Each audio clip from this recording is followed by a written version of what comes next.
மிதுன ராசி. திருவாதிரை நட்சத்திரம் 1, 2, 3, 4 பாதங்களுக்கு இன்று விபத்து தாரை. இந்த நட்சத்திர நாளில் பயணங்களை தவிர்ப்பது நல்லது. கண்டம் பொருள் இழப்பு அவமானம். இன்று 21வது நட்சத்திரம் பாதிப்பு வேண்டாத சோதனை. இன்று சந்திரன் பலம் 100% உள்ளது. பஞ்சபட்சி பலன் வளர்பிறை திருதியை வெள்ளிக்கிழமை அதிகார பட்சி தினம். இன்று ராசியான நாளாகும். இன்று செய்யக்கூடிய காரியங்கள் வெகுகாலம் நிலைத்திருக்கும்.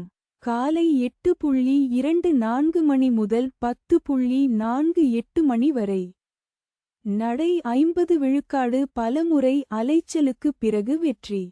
தங்கள் அன்பு குடும்பத்தினர்களுக்கும் நண்பர்களுக்கும் இன்றைய ராசி பலனும் நட்சத்திர பலனும் கீழே கொடுக்கப்பட்டுள்ள இணைப்பில் எளிதாக பார்க்கலாம்.